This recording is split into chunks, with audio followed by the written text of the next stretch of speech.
This is Tarik Talk. Your host, Tarik Mendes, takes you on a journey with guests from all around the world. Broadcasting around the world. Around the world. This is Tarik Talk.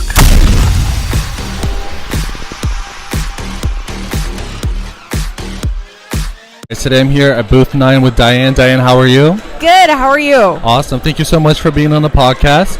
Do you mind starting with your Instagram username, please? My Instagram is Diane Portwood, DianePortwood. Perfect. Thank you for that. And can you describe us a little bit about you as an artist? Yeah, I am. So my background is in aerospace engineering, which is why a lot of my art centers around space and astronauts. That's so cool. I also think having that background has really helped me with mixed media. I incorporate a lot of woodworking and a lot of electrical work through my LED lights in my art.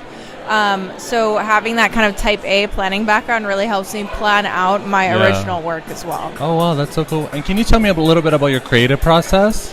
Yeah, so I actually do van life right now. Okay. I travel all over the country in my camper van, and I pull a trailer with all my art and tools. That's so cool. So because the art show seasons kind of follow the weather in each places, I'm typically in pretty temperate weather. And so I can paint outside in nature. I spend my weekends in the cities for the art shows, and then typically I go out into the middle of nowhere during the week. So I'm in Brooklyn right now, but I'm about to head up to Maine and go to Acadia National Park, and I'll probably paint a bit out there. So that's kind of what my week looks like. I'm in the big old cities during the week, and then the middle of nowhere, during the weekends, and the middle of nowhere during the week, and that's where I can you have like the coolest life ever. This is so cool. Thank you. And can you tell me a little bit about how do ideas come to you? A big part of my inspiration process is actually music and lyrics. I'll hear a phrase in a piece of music, and that'll really inspire some imagery that turns into an original piece, and a lot of my titles are actually from songs and song lyrics for that reason.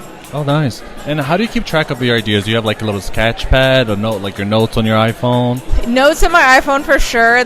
My notes app is very chaotic for that reason. And then also I do have a sketchbook because I do a lot of woodworking and electrical installation for the LEDs. I have to really plan out the painting inch by inch in order to. I make the LEDs myself. Oh wow! And so they need to be planned out so that they fit in the piece. My gosh. So there's a lot of planning. Is there anything that you don't do? This is so cool.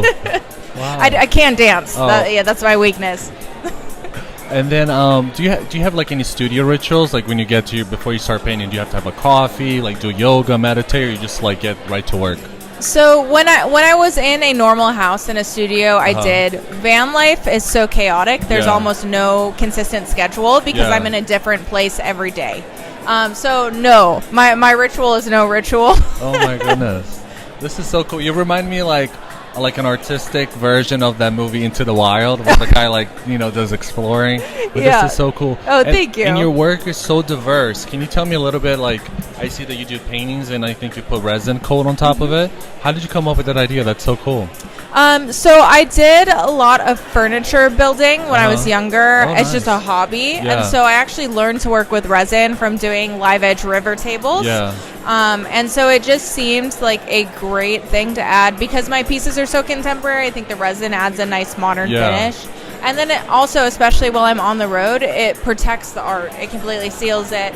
Especially from humidity and changing weather because I will drive from California to Florida sometimes, so it really helps protect the art, so there's a utility to it as well. Oh wow, that's so cool. And do you have does your work kind of follow your travels, do you as you get inspired by going by the states, does it reflect your work a little bit? So I don't think you'd look at my work and directly say, she's been in the mountains, so she's painting a mountain. But being out in nature really does lend itself to a lot of ideas. Another huge source of inspiration is I do a ton of hiking and backpacking. Oh, nice. And being out on the trail alone, only with my own thoughts, really lends to a lot of time to think about my next pieces of work. Oh, wow. You're so fascinating to talk to. And do you have any projects coming up later this year or next year? So I've been on the road for 1 year. I'm going to do one more year on the road. My next show will be Art Basel Miami. Are you going this year? Yes. Oh, I've see you then. I'll definitely follow you. Oh, congratulations. Okay, yeah, I'll be there. So before I did van life, I lived in South Florida, so it was very easy to participate. Oh, nice. So I'll be doing Red Dot and Scope this year. And so that's my next big show. Basically after this show, I am spending all my time preparing and making pieces for those events. Oh my gosh, you're so cool. You need to like English is my second language. What do they call when they make a movie out of your life, a biography? A documentary. A documentary, yeah. And then since you travel so much, and when I travel and I go back to life, do you have that itch to keep driving? How do you see yourself once you're done with the van life and you go back to a normal routine? Do you think you're gonna miss the adventures and everything? Yeah, I do think it's easy. Grass is always greener. So right now the idea of being in a house and having a schedule sounds really nice. But I know as soon as I have that, I'll be like, I miss the freedom of the road. But I will be moving to Salt Lake in the summer of this next coming year, and that's going to be a great home base for me. It's right next to the mountains. But even though I have a home base, I will still be spending about half the year on the road. Oh, nice. I'll just actually have a studio. The reason I did van life was I was spending most of the year on the road anyway and still paying my South Florida lease. Yeah. So doing the couple years on the road has been amazing, just seeing so much more stuff and also just saving money on not having rents. Oh, wow. But I will be able to produce more with the home base. And I think spending half the year at home and half the year on the road will really give me that happy medium. And how long have you been, have you been doing the van life consecutively, or have you done breaks? So I've done consecutively for about a year. Oh, wow. And then I'm doing one more year, and then I'll finally be a normal house person. Oh, my gosh. You should do a YouTube channel and vlog. This is so, I never met an artist that does this. This is so genius. I will say the van life is wonderful, but it's hard in that so much of your mental capacity is where am I going to do my laundry? Where am I going to shower? Is it safe to sleep here? That the first thing that falls to the wayside is social media. So I keep up on my Instagram, and I've been meaning to do a YouTube channel, but those videos a second take so job. much time. Of course. And do you have any projects or dream projects you want to tackle in the future, life-size sculptures? I mean, I could do some paintings here. I see maybe those cool Coachella big sculptures. Do you have any ideas like that? I mean, I would love to do a big installation at Burning Man. I've never been, and I'm kind of an introvert, and I think that experience would be a lot for me. So I think the only way I'm going to end up at Burning Man is if I'm making an art piece for a camp there. Oh, that's so cool. So that would definitely be a goal of mine, and then also to do some of the larger fairs, maybe internationally as well. Oh, wow, congrats. Well, it's been a pleasure, Diane. Thank you so much. Do you mind just plugging in your Instagram one more time for the people listening? Yes. My Instagram is Diane Portwood, DianePortwood. Perfect. And it's been a pleasure. Hopefully we see each other, Art Basel, at Red Dot and Scope, right? Thank you for listening to Tarik Talk. Follow Tarik Talk on all social media channels and check out the video interviews online.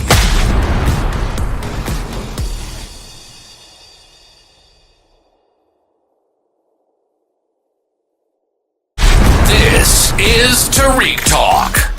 Your host, Tarik Mendes, takes you on a journey with guests from all around the world. Broadcasting around the world. Around the world.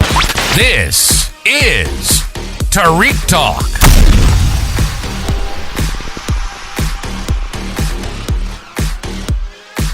All right, guys. Today I'm here with Annika with Ooh Baby at booth 109. How are you today? I'm great. I'm so happy. Thank you so much for being on the podcast. I love the grills, by the way. That's such a cool detail. Would you mind telling us a little bit about your work and your booth here? Yeah, sure. So I'm the designer behind Ooh Baby by Annika. That's me. Basically, what I do is every garment I design starts off with a painting. So nice. Every seasonal collection has basically the painting collection, right? So you'll see it come in through prints and colorways, and my jackets are one of my special linings you can see here. So trench coats are one of my favorite things to design. So you'll see that a lot on the page. That's what I do. And can you tell us a little bit about your creative process? How do ideas come to you? So I normally start off my ideas with a concept, what am I trying to bring across to people, and then I go on to what is the subject. So for example, lately I've been doing photographs that have been my basis for the collection. Nice. So you'll see photos of Bushwick, which is where my studio is in Brooklyn. Nice. Also photos of New York City, and then I print those out and I paint on them depending on the concept. Oh, that's so dope. Yeah, a lot of layers. And you have so much work here. How do you keep track of your ideas? Do you like write them down? Have like the notes on the iPhone, like a sketchbook? How does that work for you? I do spreadsheets actually. Oh, nice. I love spreadsheets, especially when I do clothing. I have to keep everything super organized because I have samples coming in. So spreadsheets are the best. Oh, that's so dope. And I do a lot of Adobe Illustrator, obviously, with the tech packs of designing clothing and things. So that also keeps me organized, too. Oh, that's dope. Yeah. And, like, what's your studio ritual like? When you first come in, do you get to work right away? Do you have a coffee, meditate, get the vibes, and then get to work? How does that work for you? Yeah, normally I try to get in as early as I can, unless I've stayed up all night. Yeah. So that depends.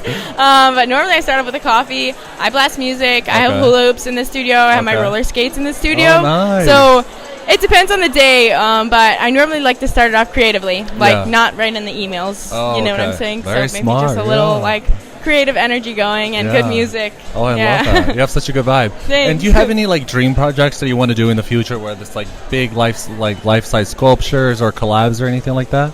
You know, I honestly, I just want to continue to scale my business. Right now, I'm on such a incline, and I'm so excited to continue sharing this. So basically, I just want to focus on making the best product that I can, and I know that whatever's meant to be will be. And collaborations, of course, with larger brands. I think my biggest goal is getting into a couple large stores across the United States and hopefully internationally.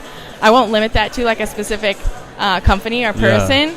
But basically just continued on to living off my designs and art and growing the brand and bringing it to more people. That's what I want. And then do you have any advice for young art? Because a lot of listeners always ask me, can you ask your guests what's an advice for a young artist that wants to try but they're scared or they don't know how to start? What would you tell them? My advice would be figure out where this feeling is coming from. Is it a genuine feeling? What avenue do you want to go into? Do you want to go into painting, clothing? Do you want to try it all? And then my kind of deciding factor to I had to make money, right? Yeah. So I dropped out of college and I had to make money. So I found a sales channel, and that happened to be a street market. And that literally changed my life because it was in front of so many people, which I recommend. Going to your local markets. Every city has a market. Go bring your art, bring your clothes, bring your whatever, photographs. Bring them there in front of people, get their feedback, sell it, get it out there in the world, and it starts to go like a tumbleweed. Yeah. So I would just say get it in front of as many people as you can. That's dope. And going back to your art, I see you seem to use a lot of mediums. I'm guessing spray paint, acrylic. Can you describe a little bit about the materials you use? Yeah, each piece changes up, and obviously I love clothes so much that I have a lot of fabric samples. So basically I'll use some patches, which is a signature of Ooh Baby. Spray paint, you're totally right. Graffiti markers. Dope. I just started with oil, so I have an oil painting over there, which is awesome. Oh, cool. So yeah, this one's got a leather belt in it. So I really like using textiles because it ties in the clothing so well. That's so on brand. That's so genius. Well, thank you so much for being on the podcast. Can you just plug in your Instagram one more time? Yeah, my Instagram is Ooh Baby by Annika. OOHBABYBYANIKA. Ooh Baby by Annika. Thank you so much, guys. Check her work. It's so dope. She's at booth 109. And thank you again. It was a pleasure meeting you. Thank you for listening to Tarik Talk. Follow Tarik Talk on all social media channels and check out the video interviews online.